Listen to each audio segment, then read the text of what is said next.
Hey y'all, Mrs. Wethington. Um, I am going to help you with the Bronx Masquerade study guide, and this video will probably be in part one, part two, and so forth. All right, so I have some written notes, and I was trying to include them in this video, but my iPhone is on auto lock and I'm not sure why, and it won't let me change it. So I am going to post the notes that I am writing in a separate video, and I will post them in the Canvas assignment as well. So let's get started. One thing that I want you to know about this test, well, actually several things. First off, it's September 25th, which is this Friday, which is 2 days from now. When we assess students on ELA stuff, we are assessing you to see if you understand the literary elements, the ELA skills.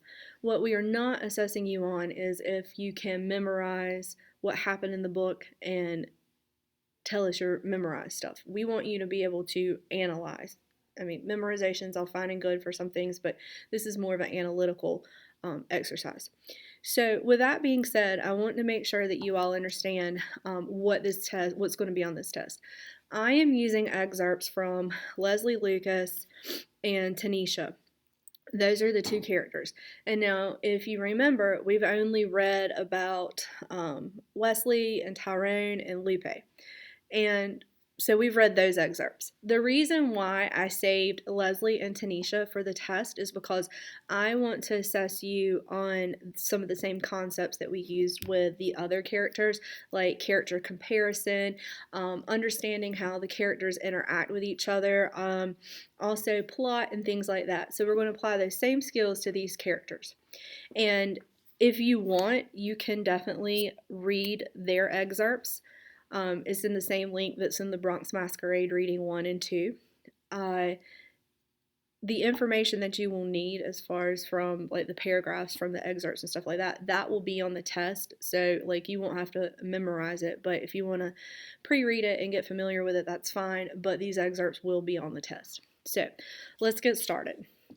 I keep wanting to write, but y'all aren't going to see it yet, so I'll do that later.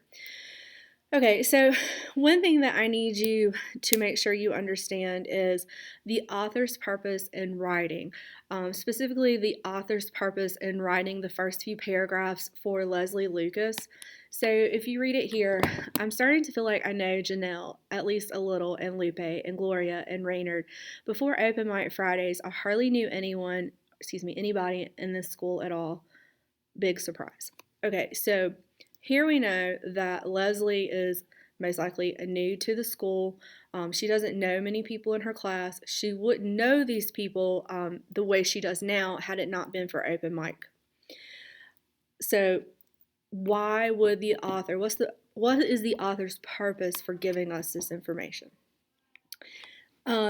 Next, within these few paragraphs, what is Leslie's main conflict? So let's continue and read some more from Leslie.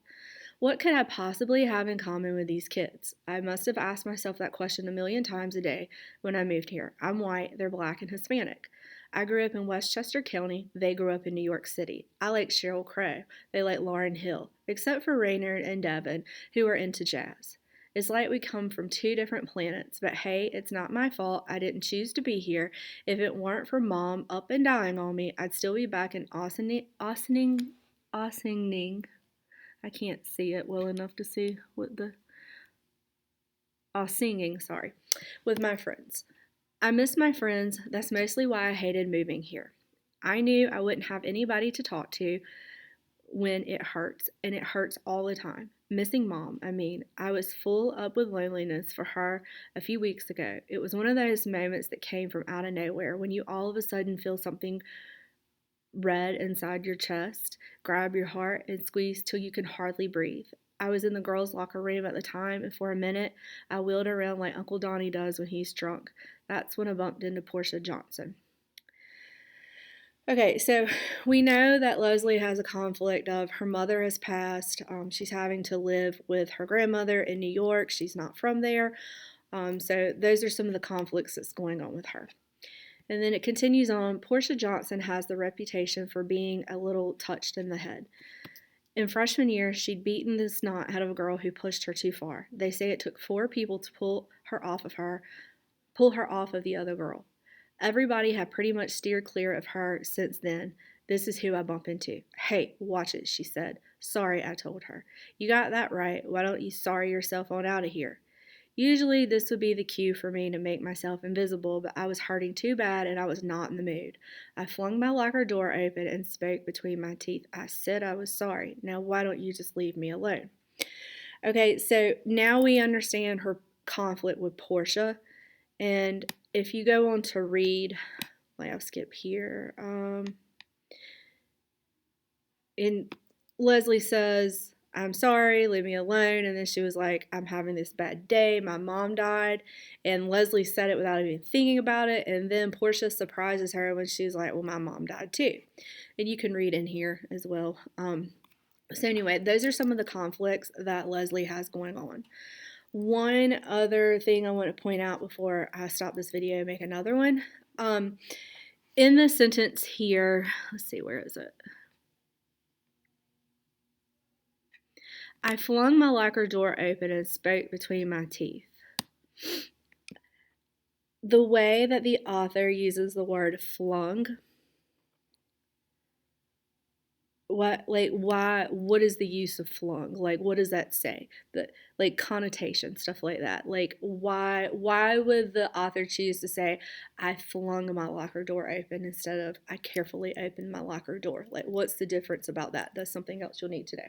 All right, so this is part 1, and I'm going to make part 2, and hang with me. All right, cool. Bye, y'all.